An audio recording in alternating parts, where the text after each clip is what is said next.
Good morning students. आज start करेंगे chapter number 11 that is geometry. First heading is basic geometrical terms. कौन कौन सी terms हैं देखते हैं इसमें। First one is point. A dot represents a point. ये जो डॉट है ये एक पॉइंट को रिप्रेजेंट करता है। It represents an exact location in a plane और स्पेस। ये किसी भी चीज़ की एग्जैक्ट लोकेशन को रिप्रेजेंट करता है। जैसे कोई भी पॉइंट हम लगाते हैं तो वो पॉइंट बस इतना ही है, इसकी कोई लेंथ विड्थ नहीं होती है और इसको हम किसी भी कैपिटल लेटर से शो कर सकते हैं। यही इसका नाम होता है। जैसे अगर पॉइंट लगा के P लिखा है तो इसका नाम है पॉइंट P। M लिखा है तो इसका नाम है पॉइंट M। ठीक है, इसी तरह से देन लाइन सेगमेंट। अब अगर हम दो पॉइंट को मार्क करते हैं किसी प्लेन में और उनको स्ट्रेट ज्वाइन कर देते हैं तो ये जो लाइन बनेगी ये होगी लाइन सेगमेंट। ठीक है, तो लाइन सेगमेंट जो है लाइन का ही एक पार्ट होते हैं, लेकिन ये लिमिटेड होती है। ये ऐसा नहीं है कि हम कितनी भी लंबी इसको खींच सकते हैं। इसके दो एंड पॉइंट्स होते हैं। ठीक है, लाइन सेगमेंट को शो करने के लिए ए बी लिखकर उसके ऊपर छोटा सा बार लगाते हैं। इसका मतलब होता है लाइन सेगमेंट ए बी। या तो आप पूरा भी लिख सकते हैं लाइन सेगमेंट ए बी, या ए बी लिखकर उसके ऊपर छोटी सी लाइन खींचेंगे तो ये हो जाएगा line segment A B. Next is line. A line segment extended on both sides without an end is called a line. जो लाइन सेगमेंट दोनों तरफ बढ़ाया जा सके उसको कहते हैं लाइन। तो लाइन सेगमेंट जो है वो लिमिटेड होता है, उसके दो एंड पॉइंट होते हैं, लेकिन लाइन का कोई भी एंड पॉइंट नहीं होता है। ठीक है, ये दोनों साइड एरो से इसको शो किया जाता है। इसका मतलब है इसको दोनों तरफ किसी भी तरफ हम बढ़ा सकते हैं। ठीक है, इसको शो करने के लिए ए बी लिख के उसके ऊपर छोटी लाइन के दोनों साइड में एरो से इसको शो किया जाता है। लाइन ए बी लिखें या ए बी लिखकर ये सिंबल लगाएं, दोनों सेम चीज़ है। तो अगर ए बी लिखकर ऊपर ये सिंबल लगा है इसका मतलब है लाइन ए बी। तो लाइन जनरली जो स्ट्रेट लाइन होती है उसी के लिए यूज़ किया जाता है। और स्ट्रेट लाइन तीन तरह की होती हैं। वर्टिकल जो ऊपर से नीचे की तरफ जाए, हॉरिजॉन्टल जो राइट टू लेफ्ट या लेफ्ट टू राइट जाए, और स्लांटिंग जो तिरछी जाती है। ठीक है, देन रे। अ रे is a straight path that has one and point and goes on and on in one direction. रे क्या है? रे का एक एंड पॉइंट होता है, लेकिन दूसरे पॉइंट से होते हुए वो दूसरी साइड में, मतलब किसी एक साइड में वो बढ़ सकती है आगे। ठीक है, तो इसका एक एंड पॉइंट होता है। इसको शो करने के लिए इसके ऊपर लाइन छोटी सी बनाकर एक साइड में एरो बनाते हैं। ठीक है, तो तीनों अलग अलग हो गए। अगर हम ए बी लिखकर ये लाइन बनाते हैं it means line segment A B. A B लिखकर ये सिंबल लगाते हैं it means line A B. और ए बी लिखकर एक साइड एरो लगाते हैं इट मीन्स रे ए बी। ठीक है, तो इन तीनों का डिफरेंस याद रखना है। Then plane. प्लेन का मतलब कोई भी surface. A plane is a flat surface. कोई भी किसी भी चीज़ का जो फ्लैट सरफेस है उसको प्लेन कहते हैं। जैसे स्क्रीन है, flat screen of a flat TV. Flat TV का स्क्रीन हो गया, या ब्लैक बोर्ड का सरफेस हो गया, या बुक का सरफेस हो गया। इन सबको क्या कहा जाएगा? प्लेन। ठीक है, now next is types of lines. अब लाइंस कितने तरह की होती हैं? जो हमने स्ट्रेट लाइन पढ़ी वो अलग चीज़ थी। बाकी जो अगर दो लाइंस होती हैं वो किस तरह की होती हैं? The lines on the same plane that never meet no matter how far they are extended are called parallel lines. जब दो लाइंस साथ में हों तो और कभी भी नहीं मिलती हों, चाहे उनको कितना ही दूर तक हम खींचते रहें, तो वो पैरेलल लाइंस होती हैं। इनके बीच में हमेशा डिफरेंस बराबर रहता है। कितना ही लंबा इनको खींचें इनके बीच में डिफरेंस बराबर रहता है। इनको कहा जाता है पैरेलल लाइन। और ये जो सिंबल है इससे हम शो करते हैं इज पैरेलल टू। ये जो सिंबल है इसका मतलब है इज पैरेलल टू। तो दो तरफ हम लाइन का नाम लिखें और बीच में ये सिंबल लगा दें तो इसका मतलब है कि वो दोनों लाइन आपस में पैरेलल है। जैसे यहाँ पर एग्जांपल देखो, ये लाइन सेगमेंट, ये लाइन है एक्स वाई और ये लाइन है पी क्यू। और यहाँ अगर लिखा है एक्स वाई और ये सिंबल बना है और पी क्यू लिखा है, इसका मतलब है एक्स वाई पी क्यू के पैरेलल है। X Y is parallel to P Q. L M is parallel to A B. ठीक है, एल एम और ये A B.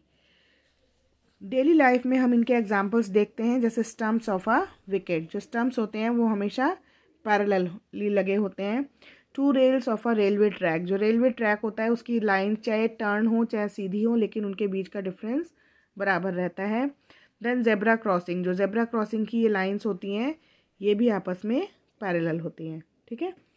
Second is intersecting lines. Intersecting means the lines that cross each other at a point are called intersecting lines. Intersect करना मतलब एक दूसरे को काटना, ठीक है। तो दो लाइन अगर एक दूसरे को एक ही पॉइंट पर काट सकती हैं तो वो जिस भी पॉइंट पर काटती हैं वो पॉइंट होता है इंटरसेक्टिंग पॉइंट। और ये लाइन इस तरह से अगर ड्रॉ की हुई हैं तो ये है इंटरसेक्टिंग लाइन्स, ठीक है। इसके एग्जाम्पल हमें मिलते हैं जो लेटर एक्स है, या जो स्पोक्स होते हैं साइकिल के वो इस तरह से हर लाइन एक दूसरे को एक बार कट करती है, या a crossing where two roads meet and cross each other. जैसे कई बार होता है एक रोड इधर से इधर जा रही होती है, एक इधर से इधर जाती है, वो भी इंटरसेक्टिंग पॉइंट होता है, ठीक है। Then perpendicular lines.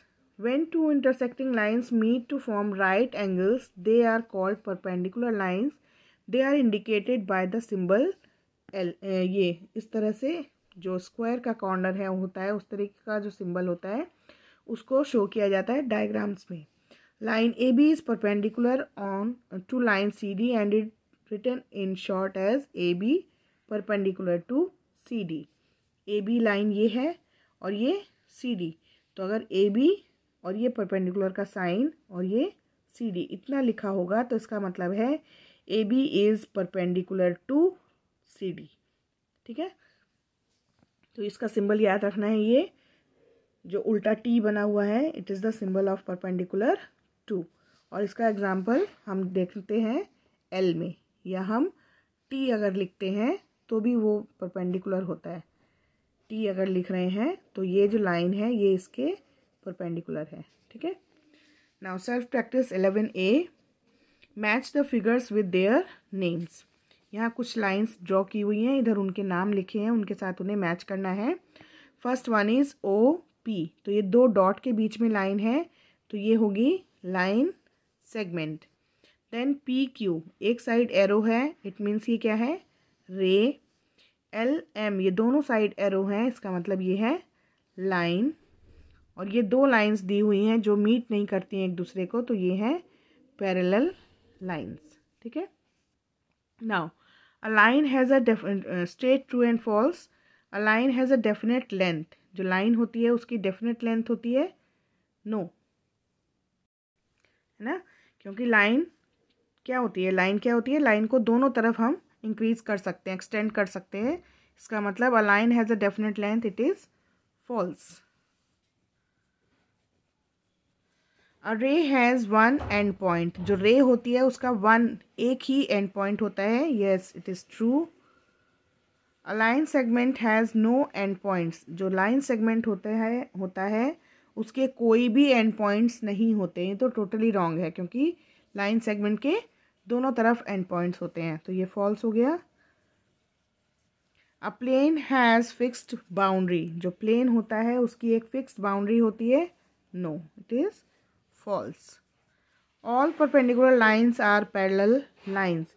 जितनी भी परपेंडिकुलर लाइन्स होती हैं वो पैरेलल होती हैं, no. A flag post is always perpendicular to the ground. जो फ्लैग पोस्ट होता है मीन्स जिस पे हम फ्लैग लगाते हैं वो हमेशा जो ग्राउंड है उसके परपेंडिकुलर होता है, यस, ठीक है। तो ये फर्स्ट एंड सेकंड क्वेश्चन आपको बुक में ही करना है। देन क्वेश्चन नंबर 3, इसको हम कॉपी में करेंगे। Question number 4, identify each pair of lines as parallel, intersecting और परपेंडिकुलर।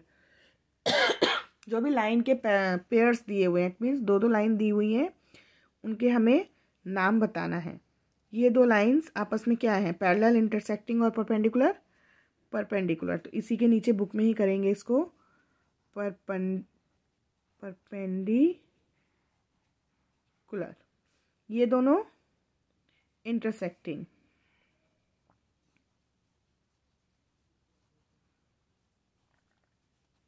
और ये दोनों पैरेलल,